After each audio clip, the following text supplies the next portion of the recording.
Hey, what's happening, guys? Welcome back to another episode of Fishing Lone Star. My name is Jeremy, and today I'm breaking down the March MonsterBass Regional Pro Box, show you what's inside, and if the weather cooperates for us, we're even going to get out and try to throw some and catch some fish with the box that I just got in the mail yesterday. Let's take a look at what's in store. All right, first, I will say that I like what I see. The first thing that I see is a crankbait, kind of a shallow diving by Bait Lab. What I actually like about this bait is it's silent. So most crankbaits with shallow diving, deep diving are gonna have a little bit of a rattle to it. This is very faint, almost silent. The reason why I like this is because I personally fish, first of all, look at that color. Kind of a sexy shad color, it looks great. First of all, I fish sometimes a lot of ponds just because I can get out to them quickly, go fish for an hour or two, something like this. And I find sometimes that a lot of ponds are heavily fished and heavily penetrated. And having something that makes a lot of noise and a lot of commotion sometimes will scare fish away. So having something silent should usually do the trick. And the way this bait is designed, the curvature on it, looks great. I can't wait to give it a try. Pretty excited about this one. All right, next up is a War Eagle spinnerbait. Now, if you've recently watched any particular of the professional tournaments, you've seen the pros destroying fish on a spinnerbait. I personally don't fish it a lot, but both of these big willow blades should be able to draw a lot of attention and a big strike, especially kind of in the pre-spawn, spawn mode that we're at right now in Texas. This War Eagle 3/8 ounce spinnerbait will also allow me to get deep in the water and catch some fish. Should be a good one to try. Next, one of my favorite ways to catch fish is topwater, and the Lunker Hunt Popper is a great little shad imitation. I'm probably actually going to start with this. This is the Night Rider color. I'm going to start with this in a minute on the pond behind me, and we're going to try to catch fish on that one first. I think it'll work. Next, that you all know and you all love, is a Z-Man chatterbait. What an awesome bait and lure. This is a 3/8 ounce, which is a great weight to throw. I would throw either 3/8 ounce or ½ ounce, depending upon how deep you're fishing. This is actually pretty shallow. 6 feet is the most, I guess, the deepest part of this pond behind me. So a 3/8 ounce should be perfect, but I'll throw on probably a paddle tail on the end of this as a trailer, maybe even a fluke, and we'll get after it on a chatterbait here in a minute as well. Again, if the weather holds up. All right, if you've watched this channel at all, you know that I love fishing soft plastics and Texas rigged, and there's some pretty unique baits that have come in this month's box. One is on the spot baits. This is actually called the Jittermite and Mowed Grass color, which is a really cool little bait. Now, it doesn't look like much. It looks like just like a little grub, almost like kind of a 2, maybe 3 inch little kind of Cinco that's ribbed. But I'll tell you, in watching the MLF tournament this week on Lake Fork, there's been some monster bass caught on beds with a 2 to 3 inch Cinco rigged wacky just like this. So I will be throwing this bait for sure, probably on lighter line, lighter technique, but this is a very unique and a very interesting bait to try, and I'm pretty pumped about using it. All right, you also know that one of my favorite baits to throw is a Texas rigged worm, especially the big versions. And this is a 10-inch worm by Bruiser Baits. The color is Okeechobee Craw and a 10-inch curly tail. And look how that color, Okeechobee Craw color, that 10-inch tail is gonna draw some strikes, especially in dirtier water. We've had a lot of flooding in Texas recently in the Dallas area. And in Oklahoma. So this is going to be a great bait and worm to try. Texas rigged, ribbon tail, love it. Awesome bait. Decent smell to it as well. All right, if you've bass fished for any length of time, you're very familiar with Zoom, and you probably have known them and loved them for a while now. I have not yet tried this though. It's a paddle tail fluke. Now, I have caught fish on a fluke, and you know I love a paddle tail swim bait, but a paddle tail fluke should be an awesome little presentation to try. This color is Disco Violet, the swimming super fluke, about a 4-inch paddle tail swimming fluke.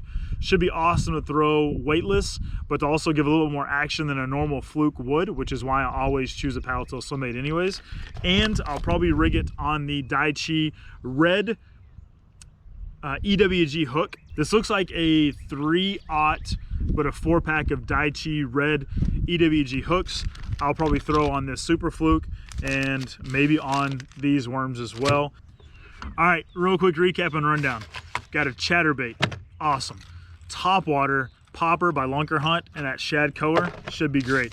10-inch worm, not only for kind of the pre-spawn time period, but also coming up in the summer. This should be a killer. This little 2 or 3 inch, jittermite is going to be a really productive bait on some bedded bass, rigged wacky. I'm excited to try that one. Spinner baits, been crushing it lately. Awesome product.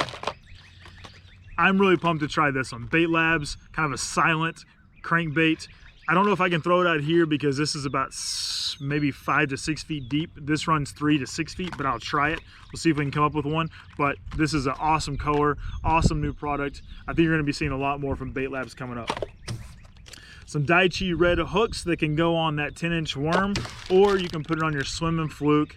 That is sure to catch some bass on that paddle tail swim bait on the tail end of a Zoom Fluke, which you already know and love. And of course, you got your product card and your MonsterBass sticker. What an awesome box. I will tell you, if you're not already signed up for the Regional Pro box with MonsterBass, you should be, because there's killer products, killer value, and there's professionals that are picking the baits to go in your box every month for the region you live in. So you're not going to get the same baits that someone in Minnesota is getting, that the same guy in Texas is getting, like me.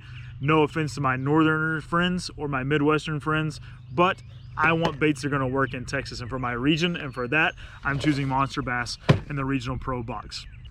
Let's go see if we can catch some fish today on any of these presentations. Let's go. All right, now that we have unboxed everything and shown you what's in it, let's start with the popper, this shad color popper by Lunker Hunt, and let's see if we can catch some. Now, there is a wind, you can probably hear it, but there is a wind today of maybe 5 to 10 miles an hour. So I'm going to start over on the side of the bank that is not getting pressured by the wind, try to drag this along this little topwater popper and see if it can't get smashed or hammered.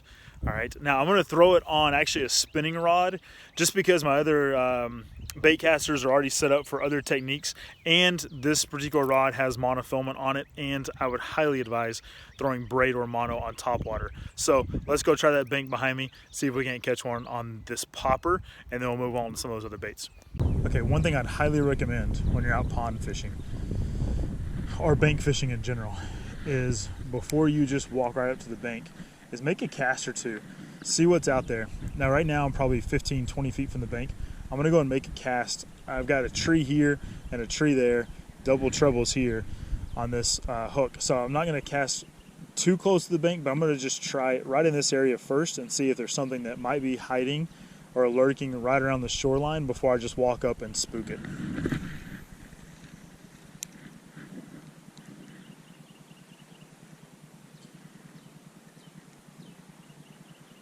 All right, after you've made a cast or two, then you can come up a little bit further just to get a little bit more distance on your cast. So what I'm doing is I'm kind of varying my retrieve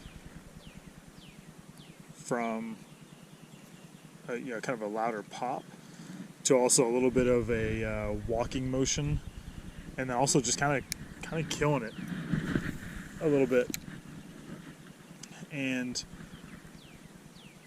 we're kind of in pre-spawn spawn mode right now in Texas in March. It's still a little cooler water, probably in the high 50s, low 60s. Not necessarily ideal for topwater, but I could tell you yesterday during the MLF tournament, or 2 days ago actually, a 9-pounder was caught on a topwater frog. So don't give up on topwater right now during this pre-spawn period. There's still a lot of big fish to be caught.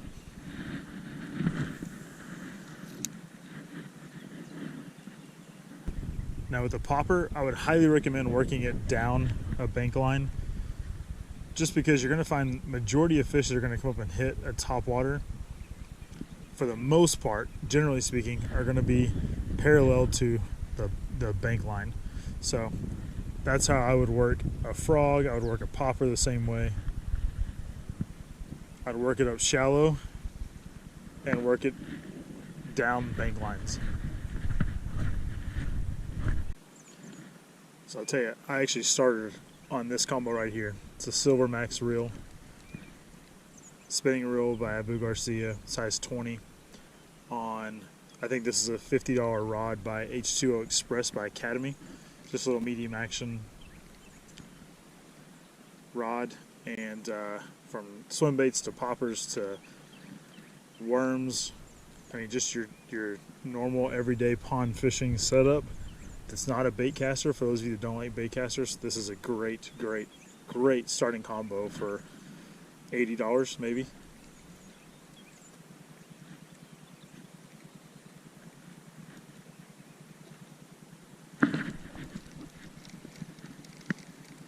Just missed that bite.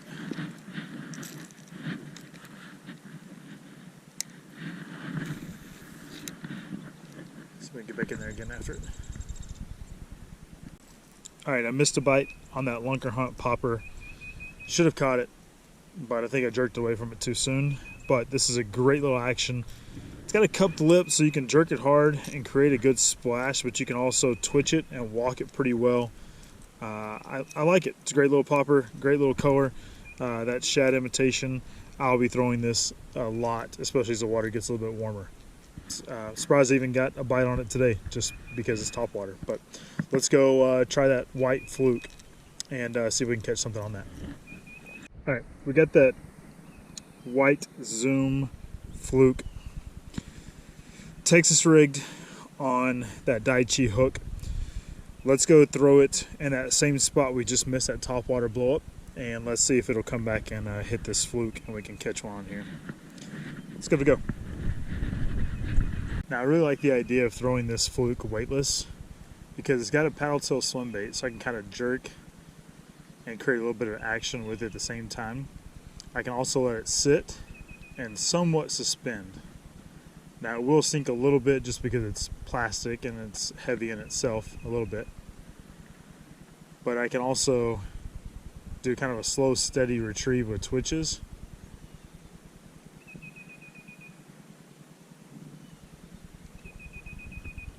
And that paddle tail gives it a little bit more action than a normal fluke would, which is great for a time when you want a slower presentation than a normal swim bait, but you also don't want the absolute deadness of a fluke itself and the twitches that are created there.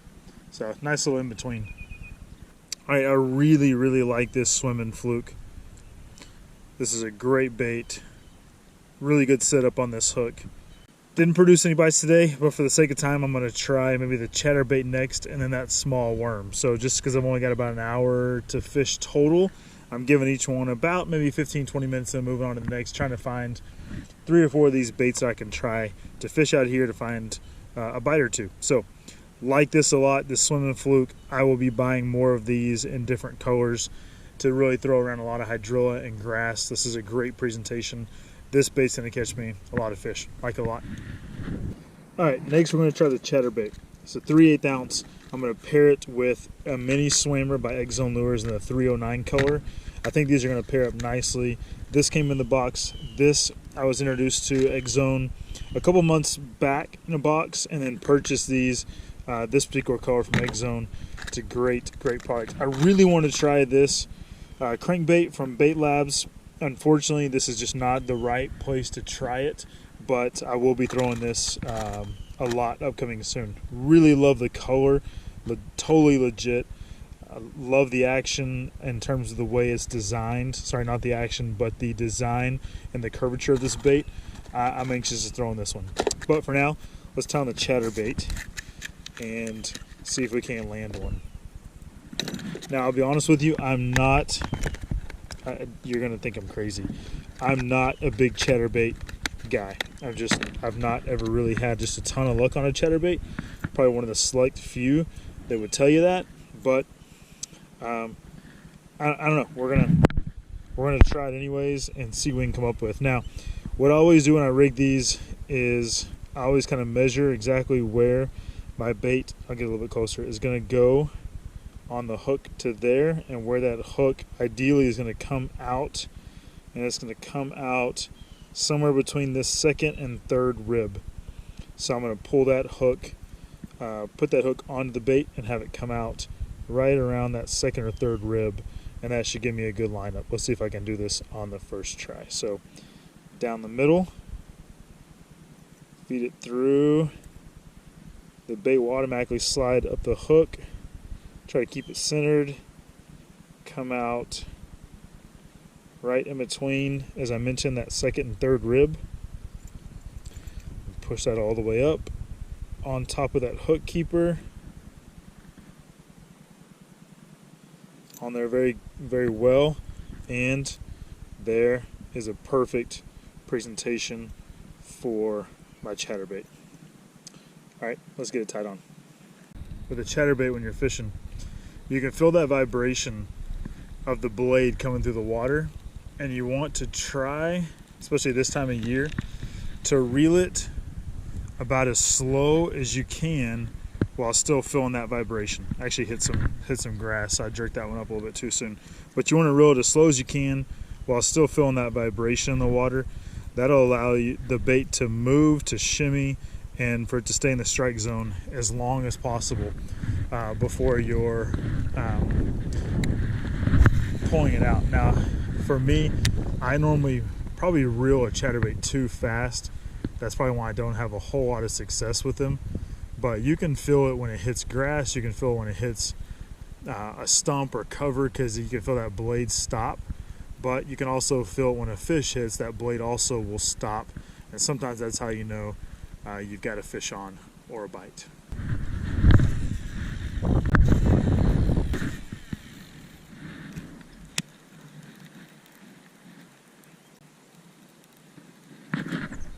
Got one.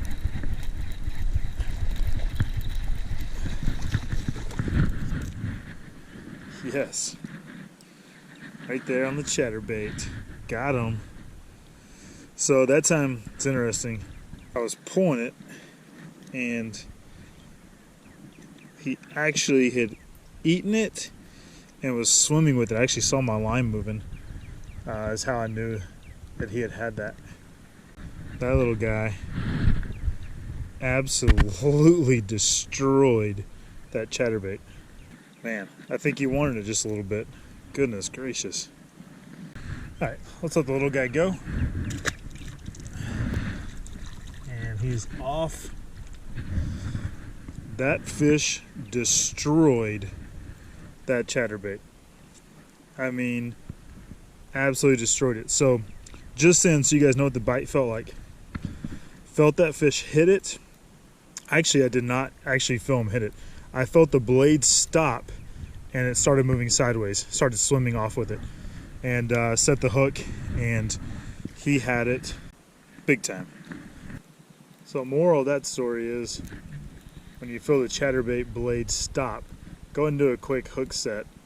Worst case scenario, you don't have one, you can just continue your retrieve just like I did there. But I would always just do a quick hook set check to see if there's a fish there if your blade stops moving. Pretty easy way to know if you've got a bite yet on the chatterbait.